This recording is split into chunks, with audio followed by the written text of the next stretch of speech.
ओम वंदे देव उमापतिं सुरगुरुं वंदे जगत् कारणं वंदे पन्नगभूषणं मृगधरं वंदे पशूनां पति वंदे सूर्य शशांक वन्ननयनं वंदे मुकुंद प्रियं वंदे भक्तजनाश्रयं च वरदं वंदे शिवं शंकरं श्याम शिवाय नमः। नमस्कार, स्वागत है आपका आचार्य वाणी में। मैं आचार्य डॉक्टर विक्रमादित्य आपके साथ हूं और आज का विषय हमारा है कन्या राशि वालों के लिए ग्रहों का, नक्षत्रों का योग जो है वो किस प्रकार का रहने वाला है जुलाई के मध्यकाल में। ग्रहों का परिवर्तन का योग जुलाई में जो बनने वाला है, कन्या राशि वालों को खासतौर पर समझना चाहिए। आपकी राशि के स्वामी महाराज बुध जो है वो वक्र गति में जाने वाले हैं।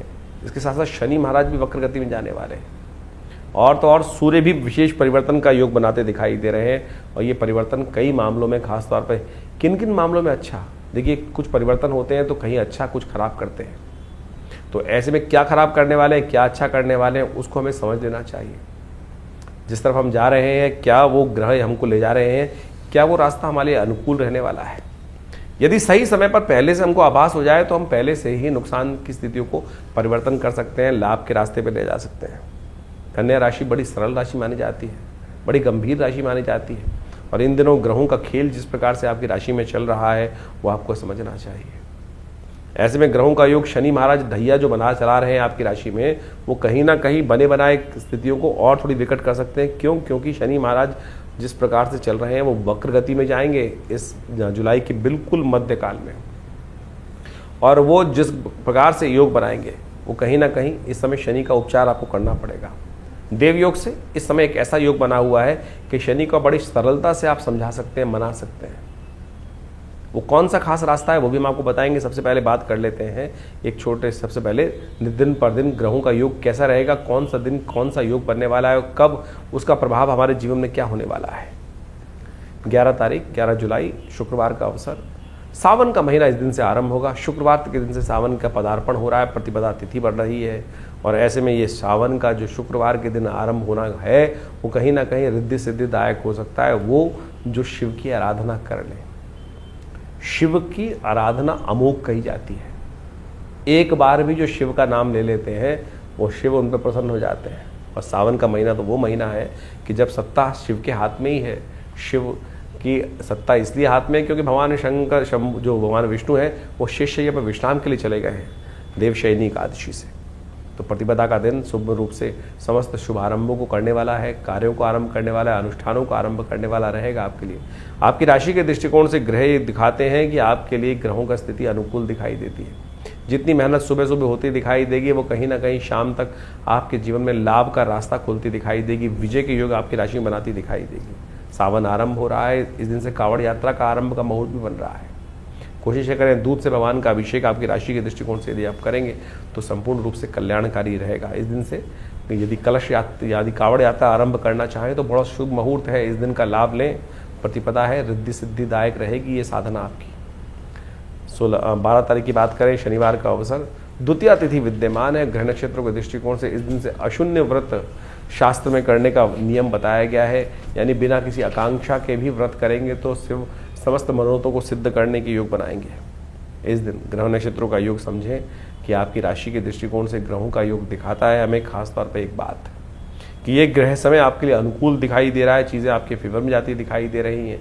बृहस्पति उदय होकर आपकी राशि में जिस प्रकार से बैठ गए हैं वो कहीं ना कहीं कुछ अच्छे पॉजिटिव चेंजेस लाने के रास्ते, चाहे वो सम्मान के हों चाहे वो पद के हों, कुछ ना कुछ सूतक पातक आपके समक्ष उत्पन्न करते दिखाई दे रहे हैं। लेकिन शनि हैं जो लगातार मनाने पड़ेंगे क्योंकि वो कल्याणी ढैया बना रहे हैं। इस वक्त केवल शनि ही हैं जो आपकी राशि के दृष्टिकोण से अनुकूल नहीं चल रहे हैं, उनको अनुकूल करना पड़ेगा आपको। शिव कर सकते हैं उनको अनुकूल। शनिवार का दिन है, थोड़ा तिल लेकर भगवान शंकर का और गंगा जल में मिलाकर उन पर अर्पित करने का प्रयास करें। देखिए अच्छा योग बनेगा और आपके कष्टों को निवारण करने का योग भी बनेगा। नित्य प्रति यदि आप ये उपाय करते रहें, थोड़े तिल लेकर भगवान शंकर पर अर्पित करते रहें, चाहे दूध में चाहे जल में, तो कृपा से समस्त अनिष्ट निवारण के योग बनते रहेंगे। शनि को मनाने का सबसे श्रेष्ठ उपाय है। लोग लगे तेल पर तेल शनि पर चढ़ाते चले जा रहे हैं, शास्त्र में वर्णित ही नहीं है ये उपाय कहीं ना कहीं। शास्त्र में वर्णित है पंचदेवों की उपासना करने का, शिव उसमें सबसे सत्य है, सबसे श्रेष्ठ है, तो उनको आराधना करके ये उपाय कर लीजिए, देखिए कृपा होगी अवश्य। 13 तारीख रविवार का अवसर, तृतीया तिथि विद्यमान है और ऐसे में ग्रह नक्षत्रों का योगायोग समझ लीजिए आपके लिए परिवर्तन का योग बना रहा है। सुबह तो अच्छी जाती दिखाई दे रही है, लेकिन शाम आते आते कहीं ना कहीं थोड़ी सी वरीज, थोड़ी थोड़ी परेशानी कहीं ना कहीं दिमाग में उत्पन्न होती दिखाई दे रही हैं। तो उसके लिए थोड़ा सा पहले काम ठीक से करने का प्रयास करें। आलस्य में चीज़ों को खराब मत कीजिएगा, जिद में चीज़ों को खराब मत कीजिएगा, तुरंत कार्य करना, महादान करना सबसे अच्छा रहेगा। भद्रा का योग है, नए कार्यों को आरंभ करने के लिए जो दिन का समय है वही श्रेष्ठ है। 1:30 बजे के बाद भद्रा रहेगी, तो उससे बाद में ना फंसिएगा। कांवड़ यात्रा भी आरंभ करने का मुहूर्त बनता दिखाई दे रहा है। जिन्होंने पहले नहीं करी कम से कम इस दिन से कर ले, लेकिन 1:30 बजे से पहले करने का प्रयास करें तो अच्छा रहेगा। गौरी व्रत इस दिन से आरंभ कर जो कहा जाता है शास्त्र में वर्णित है, जो स्वर्णिम गौरी की मूर्ति बनाकर गौरी गणेश का पूजन इस दिन से आरंभ करते हैं, समस्त श्रृंगार का सामान भगवती को अर्पित करते हैं, उनके जीवन में सौभाग्य का उदय होने का योग बन जाता है। गज केसरी योग बनकर तैयार है आपकी राशि के दृष्टिकोण से, लेकिन ध्यान रखना थोड़ा स्वास्थ्य का। 14 तारीख सोमवार का अवसर, चतुर्थी तिथि विद्यमान है, सावन का पहला सोमवार का योग बन रहा है। गणेश चतुर्थी इस दिन तिथि के दिन ये सुंदर योग बनकर आ रहा है। सावन के चारों सोमवार इस बार बड़े विशेष दीर्घ योग बना के आए हैं। जो केवल सावन के विशेष सोमवारों पर भी भगवान का व्रत कर लेंगे तो समस्त प्रकार के काम, क्रोध, मद, लोभ इत्यादि समस्त दोषों से हटकर संसार के चारों सुखों को प्राप्त करने के योग बना लेंगे। तो ऐसे में विवेकानंद योगाश्रम में बड़ा कार्यक्रम रखा गया है, जो पूरे 30 दिन तक रुद्राभिषेक का कार्यक्रम रहेगा। आप भी उसमें सम्मिलित हो सकते हैं। यदि नित्यपति नहीं हो पा रहे हैं तो कम से कम सोमवार के सोमवार तो रुद्राष्टाध्यायी का सुंदर पाठ श्रवण कर भगवान का संपूर्ण पूजन करने की व्यवस्था बनाएं, अच्छा रहेगा। ग्रहों का योगायोग, अपना स्थान आरक्षित करने के लिए योग्य ब्राह्मणों के द्वारा सुंदर रुद्राभिषेक कराने के लिए अपने नाम को आरक्षित करके स्थान पर फ़ोन कर बुक कर सकते हैं। ग्रहों का योगायोग क्या कह रहा है 15 तारीख के लिए वो भी जान लीजिए। मंगलवार का अवसर है, षडाष्टक योग आपकी राशि में बनकर तैयार है और शनि महाराज इस दिन वक्री होने जा रहे हैं। शनि का वक्रत्व जो है वो कहीं ना कहीं नुकसान का आने की योग बना सकता है, ध्यान रखना पड़ेगा आपको। खासतौर पर कहीं ना कहीं जिद, अननेसेसरी का आलस्य, कहीं ना कहीं चाहे पारिवारिक जीवन है या कहीं व्यवसायिक जीवन है, उसमें कहीं ना कहीं अनिष्टकारी योग बनाने की योग बना रहा है। ऐसे में लगातार शनि को मनाते रहें। तिल का दान करना, तिल से भगवान का अभिषेक करना, ये सबसे श्रेष्ठ उपाय है। और नित्यपति यदि सावन महीने ही आप कर लें, और देख लीजिएगा ये सावन का महीना बड़ा विशेष है, ऐसे में ही करने कम से कम ये उपाय, तो आने वाले 4 महीने शनि का नेगेटिव प्रभाव जो है वो आपके लिए कहीं ना कहीं पॉजिटिव हो जाएगा, नेगेटिव नहीं रहेगा। ये छोटा सा उपाय, तिल आमतौर पर मिल जाते हैं, काले तिल लेकर दूध में या दही, ये विशेष तौर पर जल में डालकर भगवान का अभिषेक करने का प्रयास करें, संपूर्ण रूप से कल्याणकारी योग बनेंगे। 16 तारीख बुधवार का दिन, षष्ठी तिथि विद्यमान है, ग्रह परिवर्तन की तरफ जा रहे हो। ये परिवर्तन सुबह से ही आपके लिए कुछ नया उत्थान का, नया सामर्थ्य का, बाहुबल का योग बनाता दिखाई दे रहा है। एक और परिवर्तन का योग बन रहा है, सूर्य महाराज परिवर्तन की तरफ जा रहे हैं, वो भी कहीं ना कहीं आपकी राशि के दृष्टिकोण से कम कुछ मामलों में तो अच्छा योग बनाते दिखाई दे रहे हैं। लेकिन ध्यान रखिएगा, कई मामलों में परिवार में कुछ ना कुछ जो स्थिति है वो कहीं ना कहीं थोड़ा परेशानी की योग बना सकते हैं। परिवार में कहीं ना कहीं क्लैश उत्पन्न कर सकते हैं। आपके ग्रह आपके परिवार वालों के लिए थोड़े भारी दिखाई देते हैं, ध्यान रखिएगा। बाहर वालों के लिए अच्छे दिखाई दे रहे हैं, लेकिन परिवार वालों के लिए थोड़े अच्छे नहीं दिखाई दे रहे हैं। ऐसे में थोड़ा सा उपाय करने का प्रयास करेंगे तो अच्छा रहेगा। सबसे श्रेष्ठ होगा आपकी राशि के दृष्टिकोण से कि नित्यपति गणेश जी का स्तवन, शिव का ध्यान सावन में, इससे श्रेष्ठ बढ़िया उपाय नहीं। एक उपाय और करने का प्रयास कीजिए, इस दिन बड़ा अच्छा रहेगा। इस दिन शीतला सप्तमी है, सूर्य के निमित्त भगवान भगवती किसी भी मंदिर में जाकर वहाँ कोशिश ये करें जो मंदिर को साफ करने का सामान होता है वो दान करने का प्रयास करें, चाहे वो झाड़ू हो, चाहे वो पोंछा हो, चाहे वो किसी प्रकार का सामान हो, इस प्रकार का वहाँ दान करने का प्रयास कीजिए। भगवती कृपा से अनिष्ट को दूर करने का योग बनेगा। 17 तारीख बृहस्पतिवार का अवसर, सप्तमी तिथि विद्यमान है, कालाष्टमी का योग बन रहा है। ग्रह नक्षत्रों के दृष्टिकोण से आपके ग्रह योग आपके लिए बहुत सारी चीज़ों को आपके मनोमस्तिष्क में विचार डालते दिखाई दे रहे हैं, और ये विचार आपके लिए ऐसे होंगे कि अंतःकरण के साथ जुड़कर सरलता से आपके मन में आएंगे, लेकिन वो आपके भविष्य को दिखाते दिखाई देंगे। ऐसे में उन बातों को थोड़ा ध्यान रखते हुए कार्य करेंगे तो अच्छा रहेगा। इस दिन विशेष तौर पर ग्रहों का परिवर्तन की तरफ यदि आप देखेंगे तो ग्रहों का योग जो बना रहा है वो खासतौर पर योग वो आपके लिए ऐसा है कि आपको खासतौर पर ध्यान रखते हुए कार्य करना पड़ेगा। आगे आने वाले भविष्य में बहुत सारी घटनाओं का आभास आपको होने के योग बन सकते हैं। गुरु शरण में जाने का प्रयास करें, भगवती का ध्यान करें, माँ भगवती का ध्यान कर कर पीली चीज़ों का दान करना आपके लिए अच्छा रहेगा। 18 तारीख शुक्रवार के दिन अष्टमी तिथि का योग बन रहा है, ग्रह परिवर्तन की तरफ जा रहे हैं, मन थोड़ा सा फंसा हुआ दिखाई देता है, चीज़ों में थोड़ा सा कार्य करने में थोड़ा सा इमोशनल पॉइंट ऑफ व्यू से ग्रह थोड़े भारी दिखाई देते हैं। इस दिन बुध भी वक्र प्राप्त करने की योग बना रहा है, आपकी राशि के स्वामी हैं, और बुध आपकी राशि के दृष्टिकोण से यदि हम देखें तो कहीं ना कहीं वक्र स्थिति में जाने के बाद सूर्य के साथ इस प्रकार का योग बनाएगा कि कुछ दिन में अस्त हो जाएंगे, और अस्त होते हुए क्या करेगा, विचारों में थोड़ा और ज़्यादा सही चीज़ें सही दिमाग में नहीं आएंगी और वो आपके कार्यों में कहीं ना कहीं विघ्न उपस्थित कर सकते हैं। तो ऐसे में थोड़ा सा आपको ध्यान रखना पड़ेगा। एक उपाय करने का प्रयास करें कि दही से नित्य प्रति भगवान का अभिषेक अवश्य करने का प्रयास करें। कहा जाता है कि जब शुक्र अच्छा ना चल रहा हो तो दही से भगवान का अभिषेक यदि कर लेते हैं तो उससे ग्रहों का नेगेटिव प्रभाव जो है वो कहीं ना कहीं पॉजिटिव हो जाता है। विशेषतौर पर बुध के निमित्त ये उपाय करना बड़ा अच्छा रहेगा। इस दिन विशेषतौर पर ग्रहों का परिवर्तन के साथ साथ एक शुभ मुहूर्त भी बन रहा है जो कांवड़ यात्रा को आरंभ करने की तरफ प्रेरित करता है, और कांवड़ यात्रा संपूर्ण रूप से मनोतों को सिद्ध करने वाली होती है। अवश्य ध्यान देके कार्य करेंगे तो अच्छा रहेगा।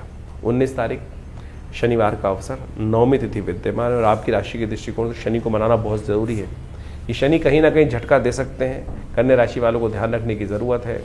जैसे 7.5 का लंबा पीरियड होता है वैसे ही ये ढैया शनि की कल्याणी ढैया मानी जाती है, और कल्याणी ढैया कहीं ना कहीं कहती है कि कल्याण चाहते हो तो मंत्र जप करो, भगवान का ध्यान करो, और चीज़ों को थोड़ा संसार से हटकर थोड़े अध्यात्म में लगने का प्रयास करो। तुलादान करो, वजन के बराबर अनाज का दान, सतनाजे का दान करना ज़रूरी है, ये करेंगे। और एक काम और करने का प्रयास करें, इस वक्त ग्रह नक्षत्र दृष्टिकोण से आप थोड़ा सा कन्या पूजन अवश्य कर लें।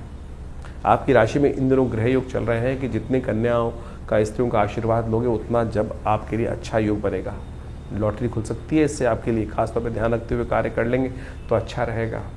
20 तारीख रविवार का अवसर, दशमी तिथि विद्यमान है, ग्रहों का परिवर्तन का योग बन रहा है। धर्म के प्रति आपकी आस्था सुदृढ़ होने के योग बन रहे हैं, और धर्म के प्रति आस्था सुदृढ़ होने से राजयोग का निर्माण भी आपकी राशि में होता दिखाई दे रहा है। तो ऐसे में पूजन स्थल पर जाकर, किसी तीर्थ स्थल पर जाकर वहाँ यात्रा करते हुए भगवान का आशीर्वाद लेने का सुंदर योग बने तो उस समय में आपके अनिष्ट ग्रहों की जो कुदृष्टि है, वो रिश्ता पे जो अनिष्ट होने के योग बन रहे हैं उससे बचाया जा सकता है। तो इस प्रकार से सावन के आरंभ काल में ग्रहों की गणना आपके समक्ष हमने रखी।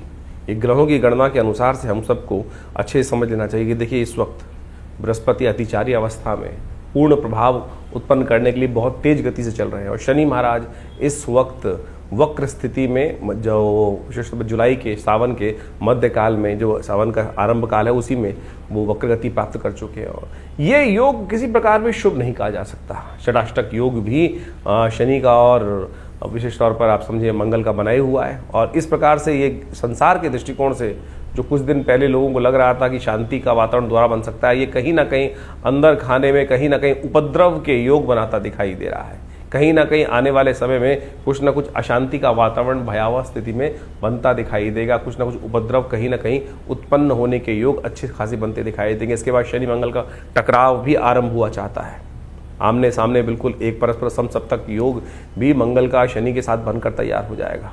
तो ये कहीं ना कहीं प्राकृतिक उपद्रव भी उत्पन्न कर सकता है, कहीं ना कहीं प्राकृतिक आपदाओं को कहीं ना कहीं आरंभ कर सकता है, भूमि का कहीं ना कहीं कंपन उत्पन्न हो सकता है, और साथ साथ जो युद्ध की स्थिति जो बनी हुई थी अभी वर्ष के आरंभ काल में, वो पुनः कहीं ना कहीं दोबारा स्थिति को कहीं ना कहीं और आग में घी डालने का कार्य बहुत सारे राजनीतिक दल करते दिखाई देंगे।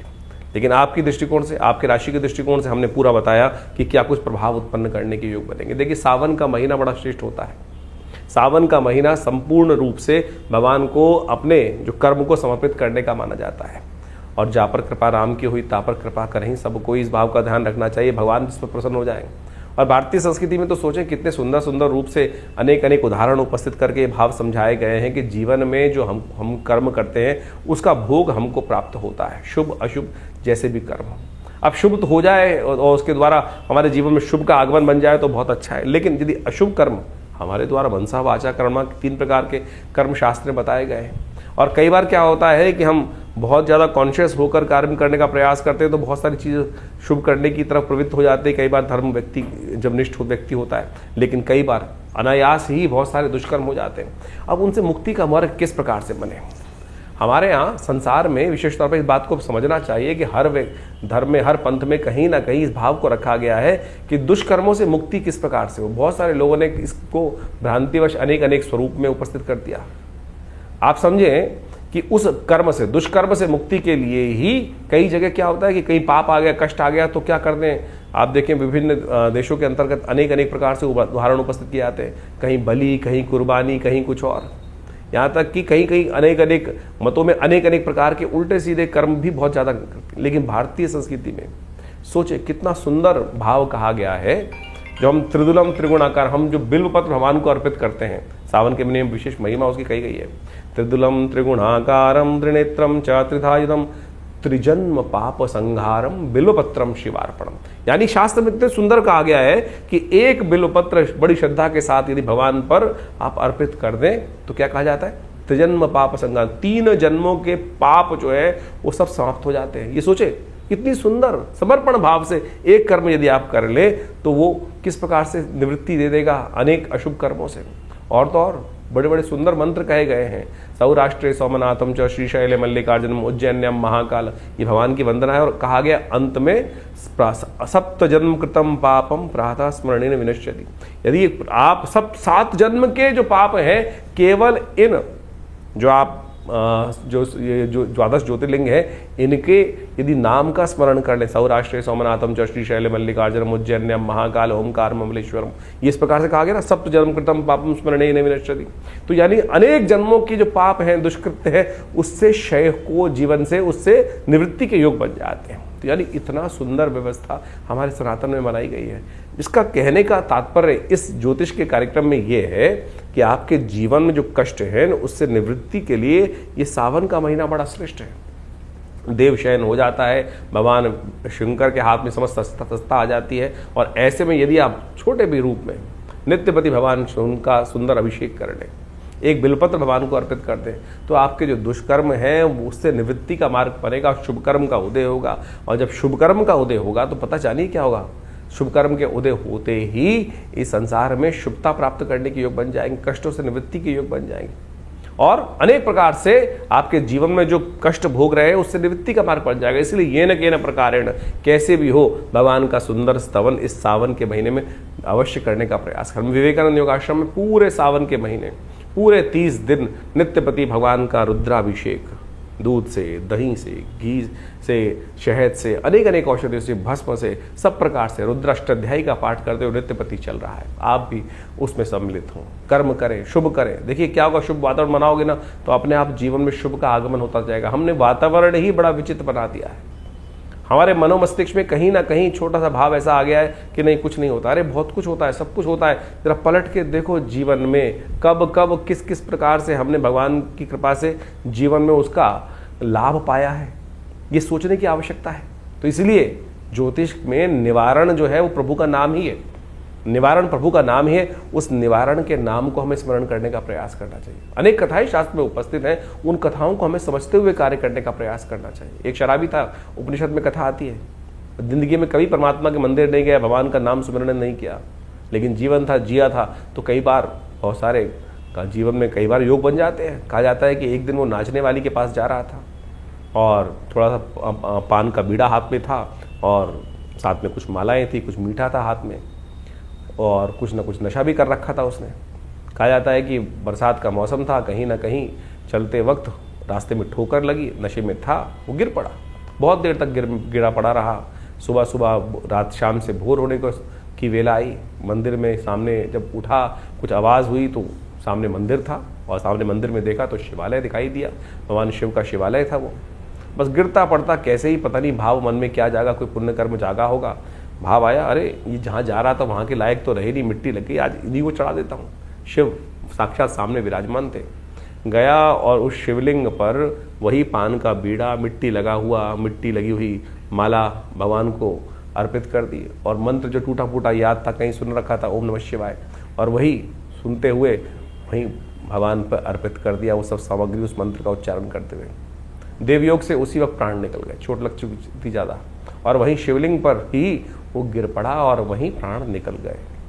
कालांतर में उसको यमराज के समक्ष उपस्थित किया गया और कहा गया कि यमराज महाराज, ये जीव आया है, लाइन में लगे हुए थे, नंबर आया तो पता चला चिरकाल तक इनको नरकादि लोकों में वास करना है। लेकिन एक बहुत सुंदर योग है, चित्रगुप्त ने बताया कि इनको 2.5 घड़ी का इंद्रासन प्राप्त हुआ है। 2.5 घड़ी का इंद्रासन, उस जीवात्मा की भी आंख खुल गई एकदम। उसको भी लगता था उसने कभी ज्ञानता में कोई शुभ कार्य में ज्ञान में किया ही नहीं था, जिंदगी भर कुछ गलत ही गलत काम किए होते। मरने के बाद तो सबको ज्ञान होता है कि मैंने क्या किया क्या नहीं किया। ज्ञानवान जब जिंदा रहते हैं तब तो हमको होश ही नहीं रहता है हम जो कर रहे हैं वो शुभ है या अशुभ है। लेकिन आत्मा को तो सब कैलकुलेशन होकर पता चल रहा है ना, कहाँ जुड़ रहा है कहाँ नहीं जुड़ रहा।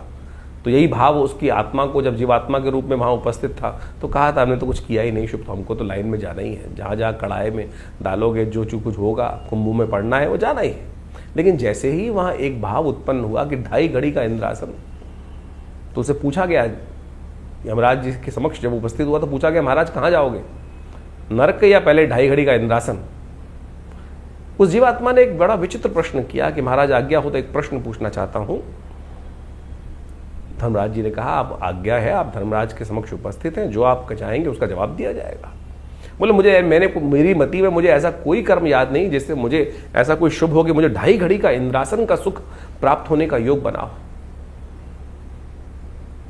तो धर्मराज ने कहा कि चित्रगुप्त जी बताएं इनको कौन सा कर्म इन्होंने ऐसा किया। तो कहा महाराज इन्होंने एक मरते वक्त अंतिम में सांस लेते हुए भगवान पर इस प्रकार से इस अवस्था में मनसः वाचा कर्मणा, तीनों रूप में इस संसार से निवृत्त होकर भगवान के श्री चरण में समर्पित होते हुए प्राण को त्यागे और इस भाव से उन्होंने सब कुछ अपना संपूर्ण भगवान को समर्पण कर दिया। तो बताया गया भाई ये कर्म आपने किया है, इसी कारण से, इस छोटे से कर्म के कारण से आपको 2.5 घड़ी का इंद्रासन प्राप्त हुआ है। जीवात्मा में सुना और फिर पूछा भाई यमराज ने, हाँ भाई कहाँ जाओगे बताओ। तो उन्होंने कहा महाराज मुझे इंद्रासन पहले चाहिए और इंद्रासन के बाद फिर 2.5 घड़ी के भोगने के बाद कहा जाता है कि धर्मराज की आज्ञा से उनको उपस्थित किया गया इंद्र के समक्ष कि महाराज इंद्र, राजा देवराज इंद्र के समक्ष कि महाराज इनको धर्मराज की आज्ञा से 2.5 घड़ी का इंद्रासन प्राप्त हुआ है। और सत्य माने इंद्र वहां से उतरे जो उस वक्त स्थित पे थे। ये शास्त्रोक्त कथा है, उपनिषद में आई हुई कथा है, ये किसी की बनाई हुई कथा नहीं है। मेरी और आपकी मतियों को ठीक करने के लिए जो हमारे संसार में विशेष तौर पर मति अलग अलग प्रकार से हो जाती है, उन भ्रमों को ठीक करने के लिए संसार में हमारे ऋषियों के द्वारा एक कथा उपस्थित की गई है उपनिषदों के अंतर्गत। जब वो वहाँ उपस्थित हुआ 2.5 घड़ी का इंद्रासन के लिए उसका अभिषेक हुआ, संकल्प लिया गया और पूरी तरह से राज्याभिषेक जिस प्रकार से होना चाहिए उस प्रकार से उनको वहाँ पूरी तरह से विधि विधान का पालन करते हुए समस्त संस्कारों को करते हुए उनको 2.5 घड़ी का इंद्रासन के लिए, और जैसे ही वो इंद्र पद पर आसीन हुए वहीं नृत्य गंधर्वों का, अप्सराओं का आरंभ हुआ चाहता था। उन्होंने सब रोक दिया, बोले मैं इंद्र हूँ, रुको सब, ये कुछ नहीं होगा। और बोला जल लाओ। जल लाया गया और जल पे संकल्प लिया और कहा ये उच्च श्रवा घोड़ा शुक्राचार्य को दान करता हूँ, कामधेनु गाय वशिष्ठ को दान करता हूँ, समस्त निधियों को दान करना शुरू कर दिया। संसार जो भी स्वर्ग की उस इंद्र के साम्राज्य में जो जो निधियाँ थी संपूर्ण दान कर दी। और अंत में सिंहासन से उठकर नीचे आया और कहा मैं इस वक्त इंद्र, ये मेरा गोत्र, मैं आज इस समय समस्त त्रिलोकी का ये साम्राज्य जो है, स्वर्ग जो है, ये भगवान शंकर के श्री चरणों में अर्पित करता। और बोला चलो अब कहाँ लेके चलते हो, जहाँ नरक आदि लोग चल रहे हैं चलो। फिर किसकी सामर्थ्य थी? तो आपके जो मन से मनेव बंधन कारण मोक्ष शास्त्र कहता है, तो समझो, इस विधि को समझो। तो इसलिए ये न कि न प्रकारेण, किसी भी प्रकार से अपने वातावरण को, वो कब आएगी वो वेला जैसे हम श्रद्धा के साथ विश्वास के साथ परमात्मा का स्मरण कर पाए। तो इसलिए ये जो सावन का महीना है ना, लोक के साथ साथ परलोक को भी सुधारता है। तो इसलिए सुंदर रूप से हम इस भाव को समझें और सावन के महीने में यथाउचित भाव से भगवान शंकर का सुंदर स्तवन जितना हो सकता है वो करने का प्रयास करें। जीवन में कल्याण का मार्ग बड़ी मुश्किल से मिलता है, बड़ी सुंदर से ये वेला आई है। आनंद भाव से परमात्मा का स्मरण करें और जैसा हमने आपको कहा जहाँ भी आप हैं वहाँ पर बैठ के करें, करवाएं किसी रूप में। यदि आप आश्रम पे आ सकते हैं दिल्ली में तो बहुत सुंदर रहेगा आपके लिए। ये नित्य प्रति शाम को एक कार्यक्रम हमने रखा है पूरे 1 महीने तक। सोमवार के दिन विशेष कार्यक्रम रहेंगे, प्रदोष के दिन विशेष कार्यक्रम रहेंगे। उन सबकी सूचना समय समय पर जो लोग आश्रम से जुड़े हुए हैं उनको उनके व्हाट्सएप के माध्यम से प्राप्त दे दी जाती है। और आपको भी यदि चाहिए तो आप इन नंबर्स पर अपने मैसेजेस को भेजकर वो समस्त सूचनाएं आश्रम से मांग सकते हैं और हमारी वेबसाइट पर विजिट कर सकते हैं आचार्यविक्रमादित्य.com। ये वेबसाइट है और समस्त फ़ोन नंबर से समस्त जानकारी प्राप्त करने के बाद जुड़े इन समस्त अपने समस्त जो हमारे आश्रम में गतिविधि कार्यविधि की जाती हैं। ये अध्यात्म का सुंदर मार्ग है। नित्य प्रति आश्रम पे 8 घंटे करीब यज्ञ रहता है। माँ भगवती का सुंदर श्री विग्रह विराजमान है जो 500 साल पुराना दिव्य श्री विग्रह है। तो आप कोशिश करें ज्योतिष को केवल नग बेचने वाला कार्य ना करें। ज्योतिष एक ऐसा विषय है कि जिससे हमको सीधा रास्ता प्राप्त होता है, समर्पण भाव का ज्ञान हमें प्राप्त होने का रास्ता बन जाता है। आशा है आप इन समस्त सिद्धांतों को समझकर, अध्यात्म को समझकर ज्योतिष विज्ञान को भी अपने जीवन में स्थान देंगे और उनके विभिन्न जो पद्धतियां हैं, उपाय हैं, वो सब हम आपके समक्ष लगातार रखते रहते हैं। आप सबके जीवन में कल्याण का मार्ग बने। भगवान शिव आपकी समस्त आदि व्याध जो कष्ट इत्यादि हैं उन सबको हरे और जीवन में कल्याण का मार्ग आपके लिए अवश्य बने। धन्यवाद। नमस्कार।